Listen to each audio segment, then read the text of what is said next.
little bit more discussion about what we've seen today. Top of the hour, Ron, we had kind of a feisty chat with Dan and Ali about whether what we're witnessing today in particular is worth freaking out about, if I may, or not.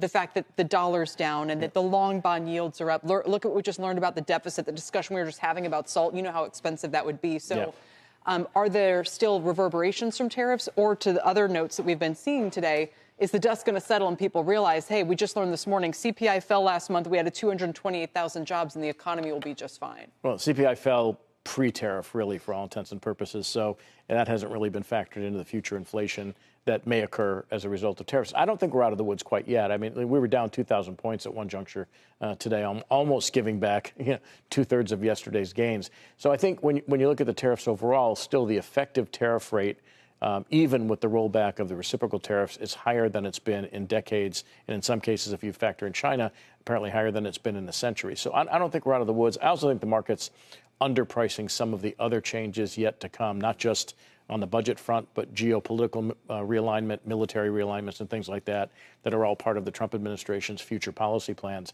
So I think the markets haven't fully priced those in either, because they could lead to unintended consequences as well. Yeah, I guess the question, Rebecca, everyone's trying to answer is, where does this go, right? And I know Ron's done the same, and Kelly, I was reporting during the internet boom and bust, the great financial crisis, subprime, 9/11, all those things. This doesn't feel like that. This feels like we have the ability to kind of control the outcome. What do you think is going to happen? I mean, it's a good point. I agree with you. We've seen, obviously, consternations and you know, fourth industrial revolution is really kind of where we're at the edge of and beginning. So I do think this is a big sea change. I agree 100% with Ron. There's a lot of geopolitical and macroeconomic realignments that are happening globally, and that will absolutely have an impact on the U.S. stock market this year, especially as we implement Trump policy. Absolutely.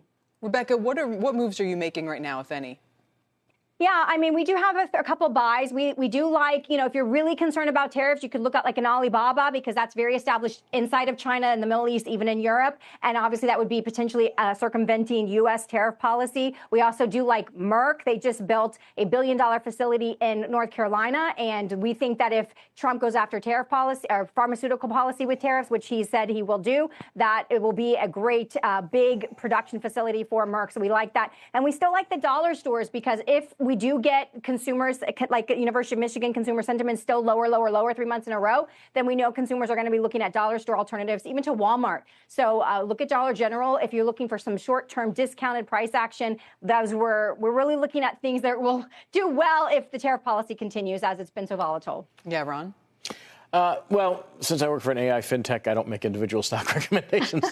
We have a vehicle that does that. If AI is so smart, what moves is AI making right now with all of this? Well, I think our S&P forecast for the next month is up 5%. So, yeah. And now, having said that, admittedly, we missed the downturn a little bit, but it happened so swiftly and so severely that's going to happen that you don't have the type of anticipatory news, and you're reacting rather than anticipating at this juncture, as we saw yesterday, right? You can't catch that upside no matter what, because it happened in the middle of the day, and it's just an unexpected outcome. So, look, I think, you know, from the human intelligence side, I don't think volatility is going to slow down. I think we'll see more vol. It may not be as dramatic as what we've seen in the last couple of days, where, you know, you're getting a 12% move in the NASDAQ. Which these are market moves. These are internal things that I don't want to, you know, that bore the audience with.